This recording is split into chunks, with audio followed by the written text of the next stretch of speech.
Selamat siang, Mas Edit. Apa kabar? Baik.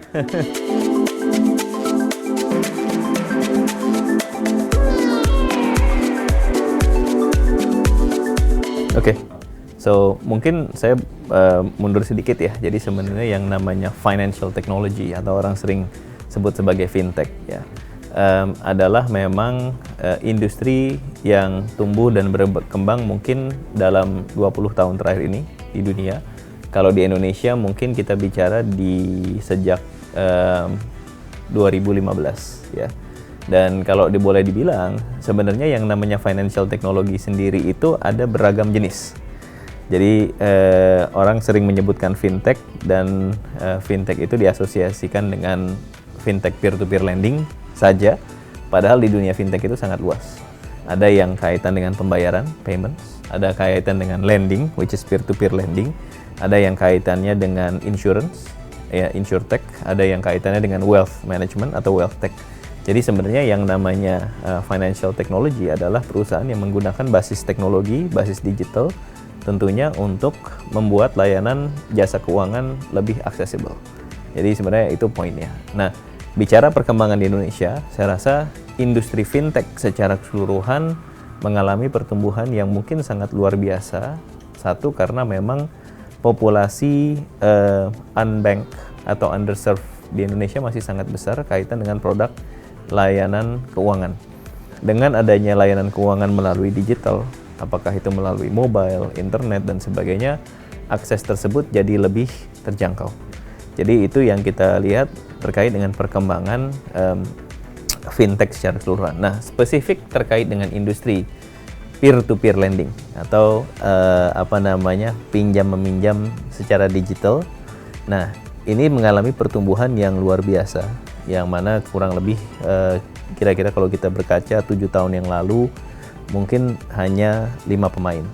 Sekarang 2022 ada 102 pemain yang tergabung di dalam asosiasi kami, yaitu Asosiasi Fintech Pendanaan Bersama Indonesia. Dari total penyaluran sampai dengan bulan Agustus itu ada total sekitar hampir 158 triliun yang sudah disalurkan dengan posisi outstanding kurang lebih 40 triliun, atau itu tumbuh hampir 2 kali lipat dibandingkan dengan tahun sebelumnya. Jadi memang kita lihat tren 2022 saja. Jadi kalau kita lihat memang tren dari 2020 sebenarnya dari masa pandemi bukannya menurun tapi meningkat secara signifikan. Nah, itu membuktikan memang bahwa pasar di Indonesia itu kaitan dengan fintech peer-to-peer lending, kaitan dengan pinjam meminjam masih sangat besar. Karena tadi kebutuhan UMKM, kebutuhan individu itu meningkat terus dari sisi kebutuhan untuk pendanaan.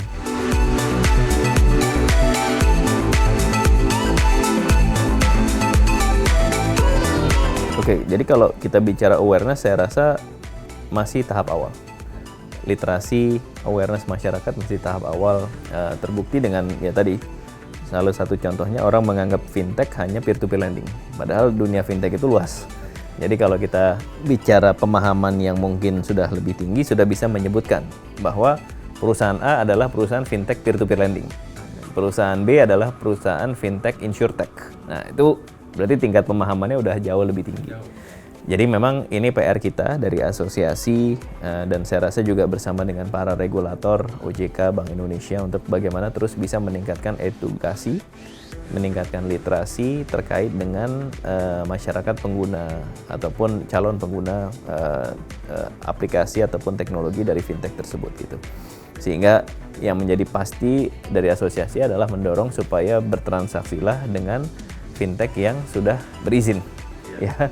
Yang 102 yang ada di OJK dan juga menjadi anggota AFPI. Nah, kaitan dengan penetrasi percentage ya tadi bicara, saya rasa kalau dari sisi statistik kita melihatnya penetrasi dari fintech peer-to-peer lending itu masih di bawah 2%. Jadi ruang pertumbuhannya masih sangat besar. Masih sangat besar karena ya boleh dibilang industri ini masih relatif baru ya, usianya di bawah 10 tahun.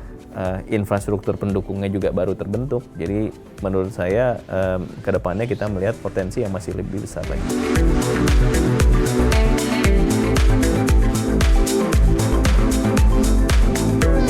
Ya, mungkin kalau kita bicara spesifik yang pinjam meminjam secara online ya. yang pasti harus ada kebutuhan. Dan kedua harus tahu sumber pembayaran dari mana. Apakah dari gaji?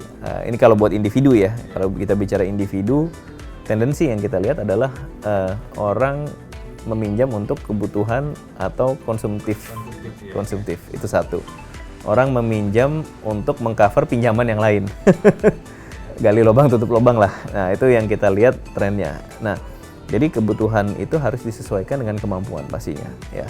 Dan disitulah salah satu kenapa kita juga membangun yang namanya fintech data center, supaya kita juga dari asosiasi bisa memonitor berapa jumlah pinjaman yang sudah dimiliki oleh si A, si B, si C. Dan informasi ini kita sharing ke penyelenggara, supaya dia juga bisa tahu, oh kalau ini ngajuin tambahan lagi, wah padahal dia udah punya 10 pinjaman di tempat lain, berisiko atau enggak. Itu untuk individu. Kalau untuk usaha, nah ini yang memang menjadi PR kita untuk bagaimana sebenarnya fintech peer-to-peer lending itu lebih banyak atau lebih bisa menyasar untuk segmen produktif. Karena kita harus bisa mendorong lebih banyak UMKM di Indonesia untuk bisa tumbuh. Nah, akses permodalan dari fintech itu menjadi jawaban dari beberapa pertanyaan dari teman-teman UMKM ini, karena selalu ke lembaga keuangan seperti bank yang ditanya dulu adalah jaminan. Jaminannya apa ya? Sedangkan UMKM rata-rata adalah perusahaan yang belum bankable.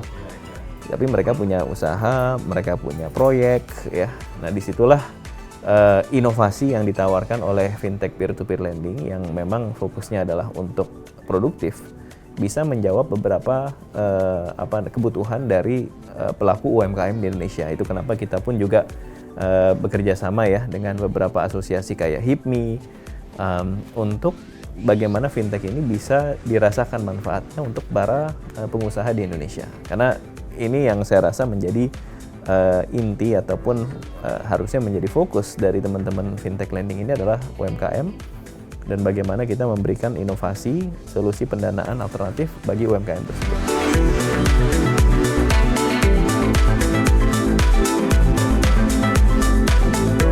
Jadi kita sudah ngobrol ya. Jadi pada tahap pengkajian dengan misalnya LPDB, ya itu salah satunya.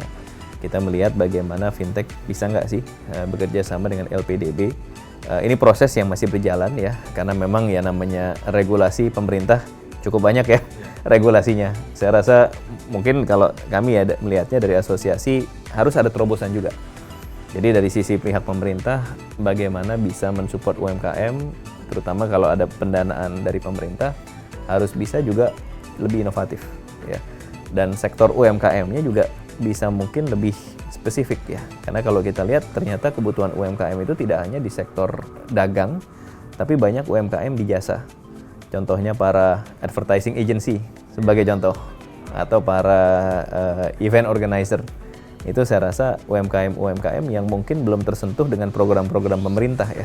Nah justru di fintech ini kami banyak melayani UMKM tersebut. Itu yang cukup unik ya, karena dia punya kontrak IO, punya kontrak dengan sebuah brand itu kan biasanya bayarnya mundur lama kan. Jadi disitulah kita masuk.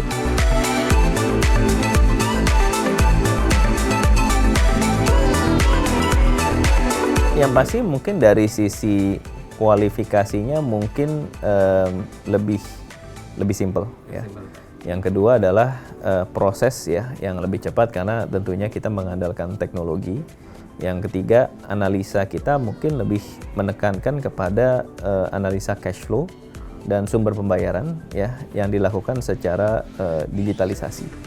Berikutnya adalah aspek tanpa jaminan ya. Tanpa jaminan yang memang boleh dibilang kita cukup fleksibel dalam hal tersebut gitu ya, dibandingkan dengan lembaga keuangan yang konvensional.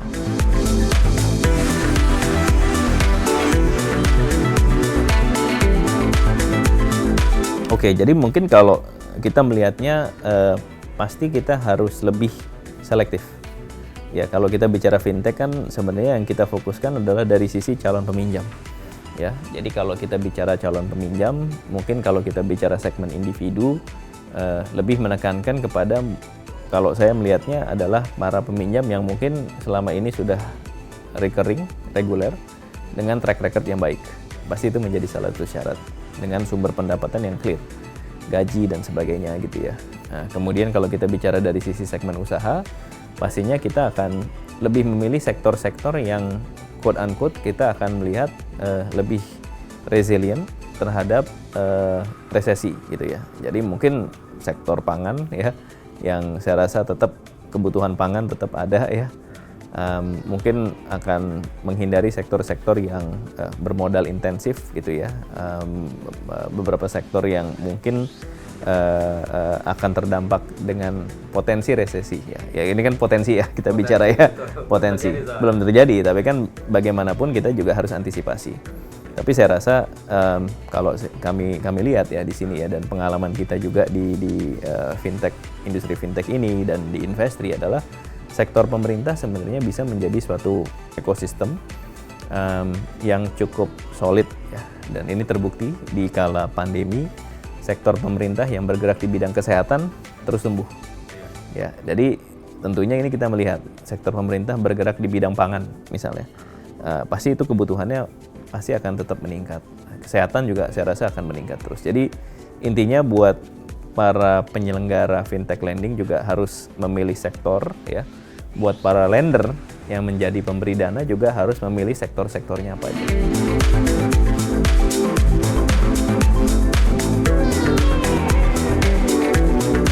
Ya, pengaruhnya adalah terhadap reprofiling tadi saya bilang ya. Jadi salah satu mungkin advantage dari sebuah perusahaan fintech adalah basis teknologi ya, dengan bisnis proses mungkin yang quote unquote lebih lincah dibandingkan dengan yang tradisional atau yang konvensional.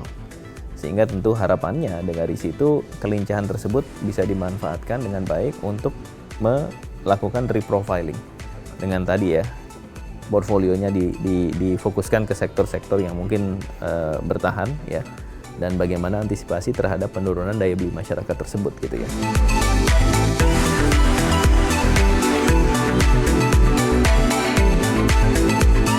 Benar, itu menjadi salah satu PR kami, dan memang itu yang kami pedoman kami di asosiasi ya, kita sebut sebagai pedoman perilaku ya, di mana pedoman perilaku itu mengatur tata cara terkait dengan penagihan ya, dan itu jelas harus diikuti oleh seluruh member asosiasi kami. Apabila kita terima masukan ataupun komplain bahwa penagihannya tidak sesuai, atau mungkin sebagai contoh ya penagihan yang bersifat liar itu, tentunya itu akan kami lakukan investigasi lebih lanjut ya, melalui komite etik. Kebetulan kita juga punya komite etik ya, dan dari situ kemudian kita akan tentukan sanksi 1, 2, 3 yang tentunya tergantung daripada tingkat pelanggaran tersebut, yang mana sanksi paling memberatkan adalah dikeluarkan dari asosiasi, yang tentu menyebabkan bahwa izin mereka bisa dicabut. Jadi nggak main-main ya itu. Jadi itu, dan yang berikutnya adalah kita terus melakukan yang namanya sertifikasi. Jadi program sertifikasi AFPI itu terus kita lakukan untuk masing-masing kolektor itu kita kasih istilahnya ijazah sertifikasi bahwa mereka sudah mengikuti program sertifikasi AFPI, sehingga mereka dianggap sudah memenuhi dan memahami checklist tersebut. Gitu.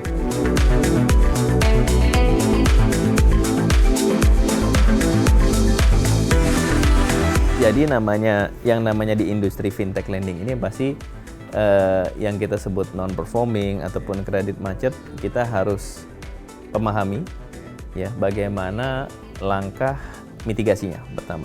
Ya, mitigasi dulu. Jadi mitigasi NPL itu ya tergantung dari depannya ya. Jadi kita mendanai siapa, pendanaannya seperti apa, jangka waktunya seperti apa, sumber pembayarannya seperti apa, bagaimana kita mengamankan tersebut. Apabila langkah mitigasi itu ternyata tidak berhasil, kita bicara ke tahap recovery ya. Jadi kita bicara penanganannya seperti apa. Penanganan seperti apa bisa bermacam-macam, bisa kita ajukan reschedule, restruktur, alternatif misalnya penjualan jaminan dan sebagainya lah gitu ya, atau sumber penghasilan yang lain dan sebagainya. Jadi ada strateginya. Ada gitu ya. ada strateginya masing-masing untuk penanganan. Sampai dengan di ujungnya adalah bagaimana bisa dilakukan recovery terhadap